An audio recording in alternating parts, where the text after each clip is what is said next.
Bonjour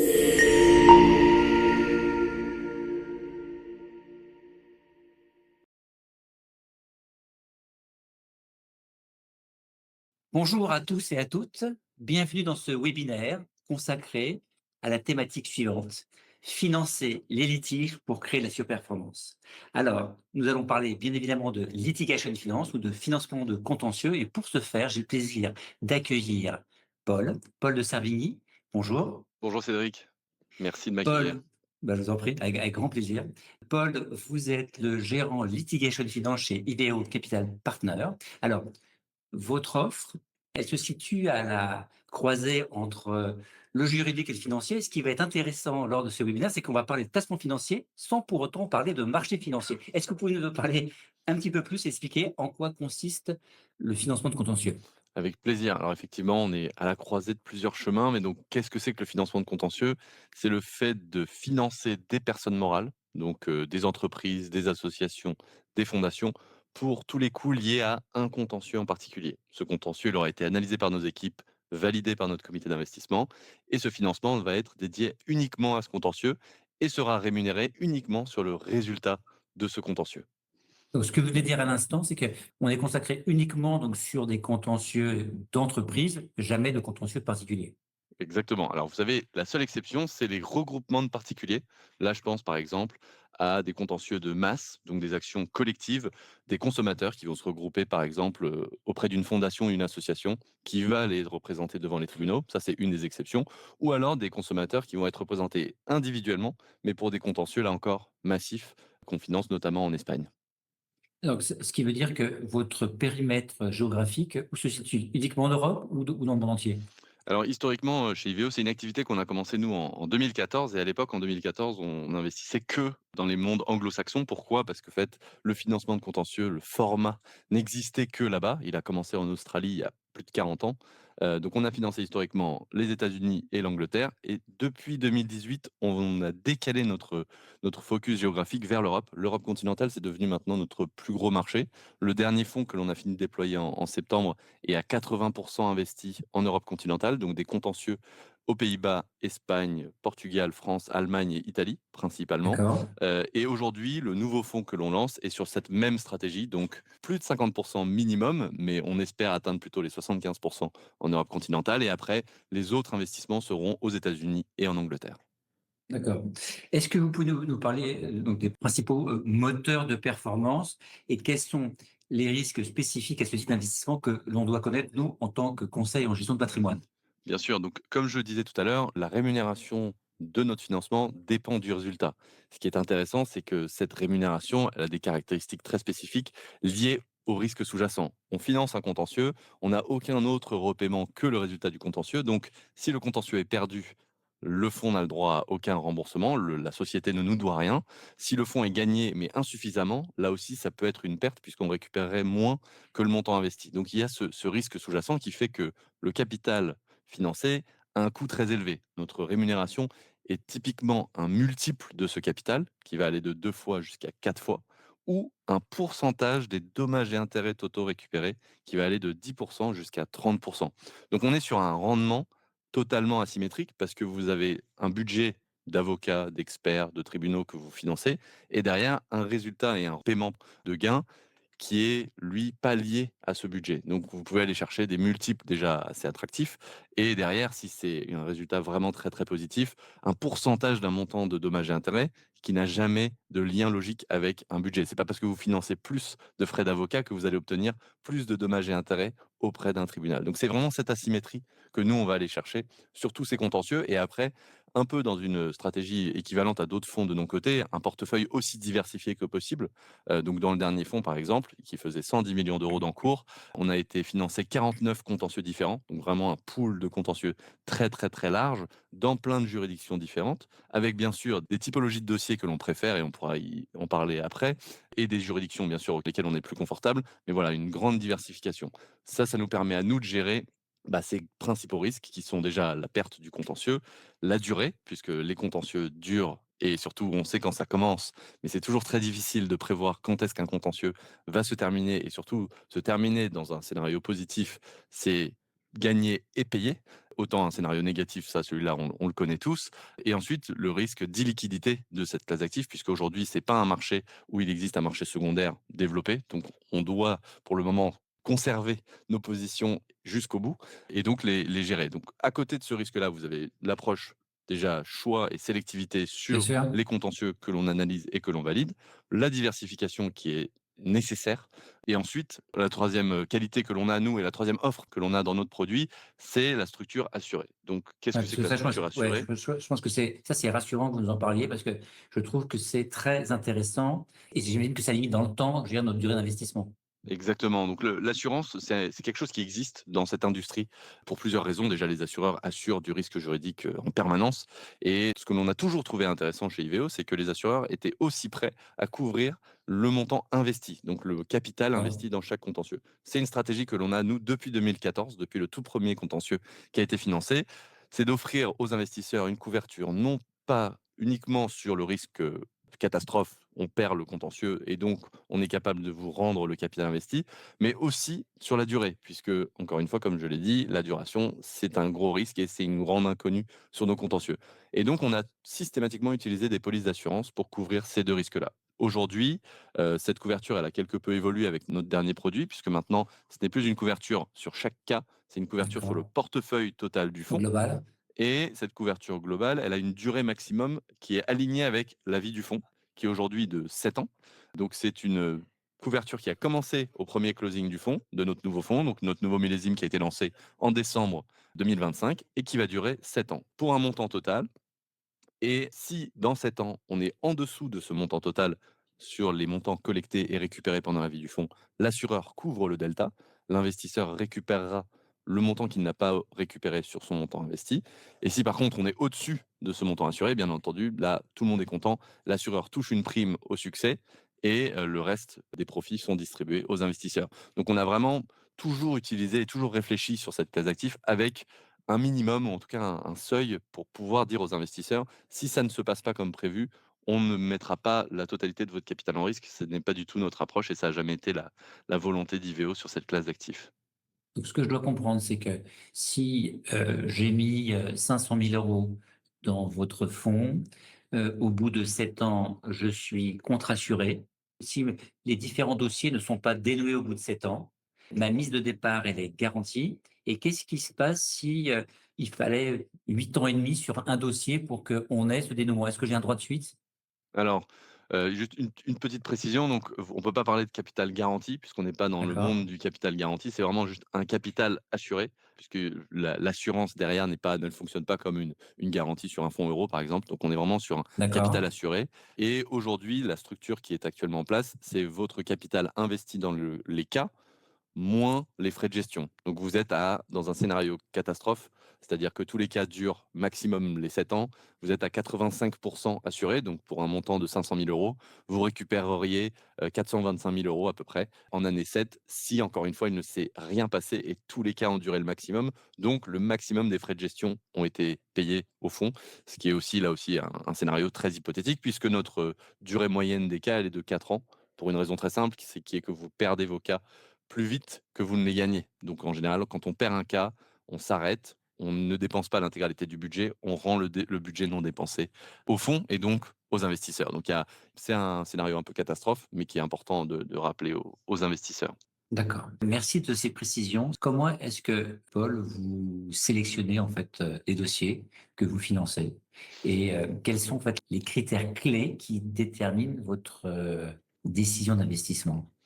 Alors sur, les critères déjà, assez faciles, c'est le montant financé par rapport au montant de dommages et intérêts réalistes sur lequel on est confortable, nous. Pas le plaignant et son équipe d'avocats, mais nous, IVEO, le financeur. Donc là, il faut qu'il y ait un ratio qui justifie la présence de notre financement et les termes de financement que j'ai décrits en amont. Donc en général, ce ratio, il est de pour 1 € financé, il faut qu'il y ait 10 € de dommages et intérêts réalistes. Pas pour se les D'accord. payer nous, au fond, mais pour qu'on puisse se les partager, entre les différentes parties, une fois que le dossier est gagné. Donc ça veut dire qu'en fait, si je dois financer un procès qui coûte 1 million frais d'avocat, l'espoir c'est qu'on ait un retour sur investissement au moins de 10 millions, c'est ça, de dommages et Voilà, intérêts. il D'accord. faut qu'il y ait 10 millions d'euros de dommages et intérêts, exactement, Pourquoi? Parce que comme ça, on sait que si on prend, imaginons 30 de ce 10 millions, les 3 millions iront au fond, donc on fera un fois 3 et il restera 70 du pool pour le plaignant. Si vous n'êtes pas dans ces équilibres-là et souvent D'accord. et si vous êtes notamment déçu sur le montant des dommages et intérêts, vous savez qu'il y aura un peu de friction ou de frustration ou alors, encore pire, dans un scénario adverse, vous, en tant que fonds, pourriez prendre la part du lion sur le montant de dommages et intérêts, ce qui n'est pas du tout l'objectif. Donc ça, c'est D'accord. sur la première typologie. Ensuite, est-ce que le défendeur est solvable? Est-ce que la société que l'on attaque est solvable? Est-ce qu'elle pourra Bien sûr. payer les dommages et intérêts? C'est un critère qui est assez intéressant parce que souvent les avocats l'oublient. Eux, ils sont vraiment concentrés sur la partie stratégique de leur Bien client, sûr. du plaignant. Nous, on regarde tout de suite le défendeur. Est-ce qu'il est solvable? Est-ce qu'on pourra être payé? Une fois qu'on a validé donc ces 2 éléments, on revient plus sur la partie juridique du contentieux lui-même. Est-ce que la théorie qui nous est présentée est vraiment une théorie légale pure ou est-ce qu'on peut s'aider d'informations externes? Là, je pense par exemple aux contentieux dans le monde du droit de la concurrence, qui sont des contentieux qui bénéficient Ah, de beaucoup de soutien des décisions d'autorité de la concurrence, de la Commission européenne. Et donc là, vous n'arrivez pas les mains vides. Vous avez déjà beaucoup d'informations autour de ce contentieux-là. Ça, c'est des contentieux qu'on aime beaucoup financer. Des contentieux dans le monde de la protection des données, où là, vous allez avoir des condamnations de la CNIL, condamnations d'autorités de protection des données, qui vont condamner d'accord. notamment les GAFAM ou équivalents à des grosses amendes. Et ces amendes ne viennent pas, elles ne sont pas directement liées au contentieux, mais nous, on fait un contentieux ou on finance un contentieux suite à ces amendes. Ou alors, est-ce que vous venez suite à une jurisprudence, par exemple, de Cour suprême ou d'une juridiction très élevée qui a vraiment fixé les critères. Donc, par exemple, on a un contentieux en Espagne dans ce domaine-là avec des cartes de crédit qui, pour défaut de transparence, les consommateurs ont le droit de récupérer les frais et tous les intérêts payés sur ces cartes de crédit. Nous, on est arrivé après une décision de la Cour suprême espagnole qui a D'accord. vraiment fixé les critères. Donc, on regarde tout ce qu'il y a autour du contentieux. Il se peut aussi, et souvent c'est le cas, qu'il n'y a rien autour du contentieux, mais que le contentieux lui-même, par exemple, est un contentieux contractuel où le plaignant a énormément d'informations, d'échanges de mails, d'analyses juridiques sur sa position et pourquoi c'est effectivement la position gagnante. On est toujours côté plaignant, c'est important de le dire. On ne D'accord. finance pas Côté payant. les OK. défendeurs. Et après, donc on va avoir, nous, notre analyse en interne. Et systématiquement, on va aller voir un cabinet d'avocats, au minimum un cabinet d'avocats, parfois aussi un cabinet d'évaluation de préjudice, pour nous faire une note neutre, pour le bénéfice du fonds uniquement, pour nous dire ce qu'ils pensent de la totalité du contentieux. Donc la stratégie, l'équipe d'avocats en place, c'est très important, les théories de dommages et intérêts, est-ce qu'elles sont exagérées, est-ce qu'elles sont au contraire plutôt raisonnables. Et donc cette note, elle va être uniquement pour le bénéfice du fonds et elle va être intégrée dans notre package d'analyse. On va poser bien sûr toutes les questions que l'on veut et en général les questions les plus embarrassantes possibles pour remettre en cause ou en tout cas avoir un peu les limites de la stratégie. Et une fois qu'on a toutes ces informations-là, donc un processus qui dure entre 3 et 6 mois, on va arriver au bout de notre analyse et la présenter donc à l'assureur qui doit valider les contentieux que l'on finance et à notre comité d'investissement qui doit également valider tous les contentieux qu'on finance pour validation finale.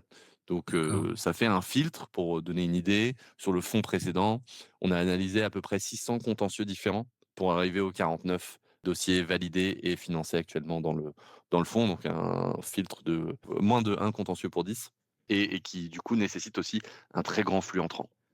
Bien sûr.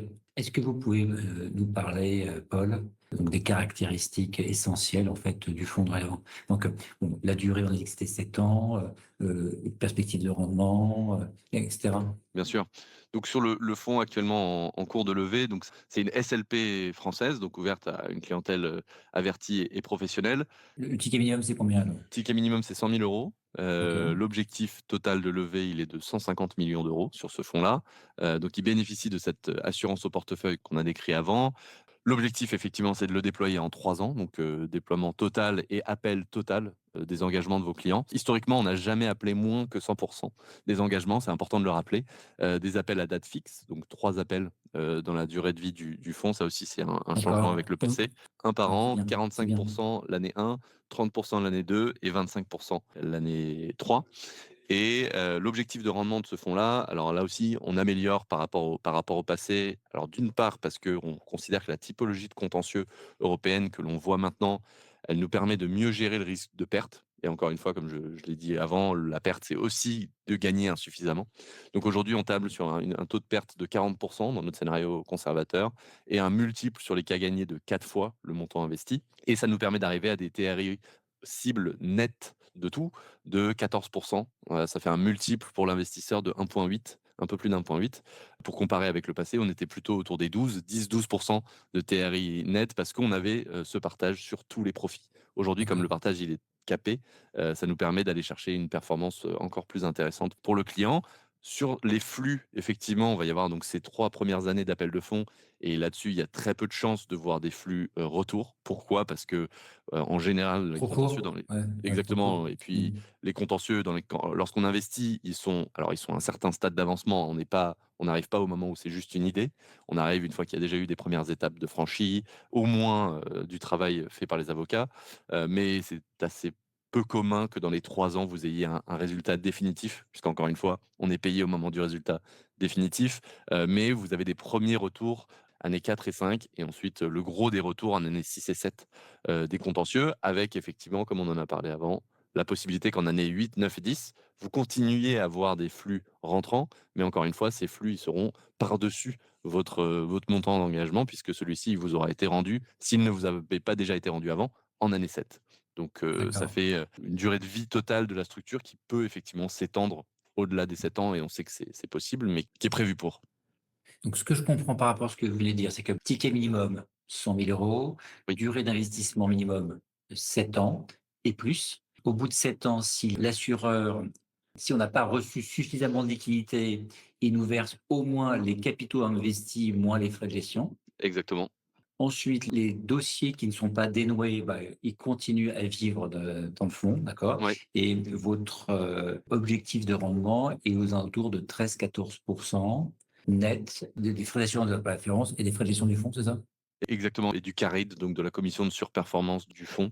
C'est net de tout, tous ces frais. Puisque comme, exactement comme un fonds de dette privée ou de private equity, nous, en tant qu'équipe d'investissement, on investit, aux côtés des investisseurs en risque, là, sans aucune assurance. On met 1 de la valeur totale du fonds et ce montant donc d'investissement en GP, comme on l'appelle, nous donne droit à la commission de surperformance une fois que la performance minimum, donc qui est de 6 par an, net, encore une fois, est atteinte.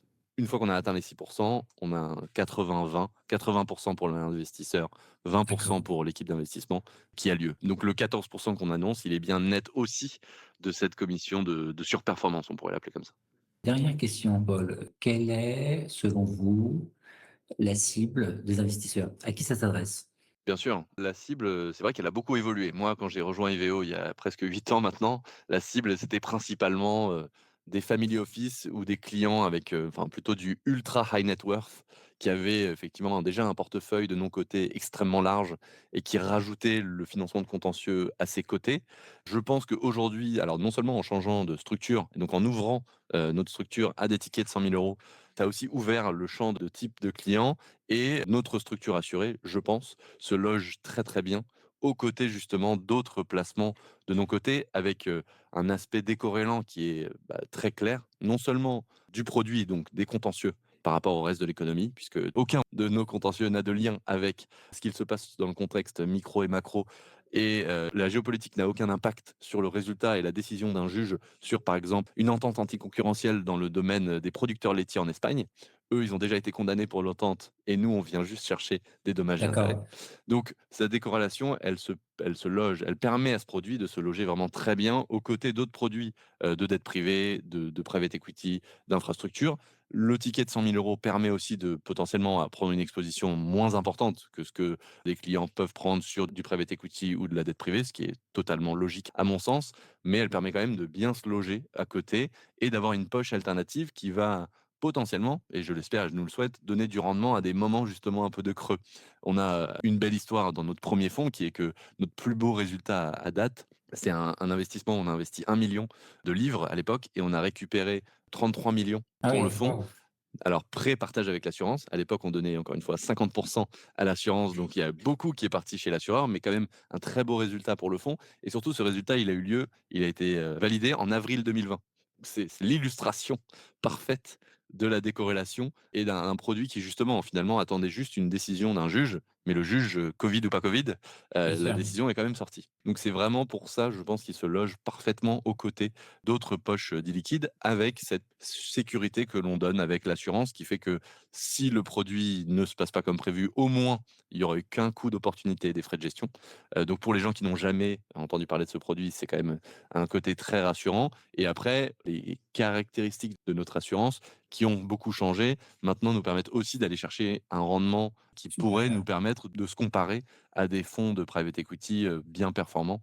Alors qu'avant, on était plutôt sur un type de rendement peut-être plus dette privée, qui aussi pour les investisseurs en fonction de leur appétit, était moins intéressant. Donc, oui, on se loge, je pense, parfaitement dans cette poche.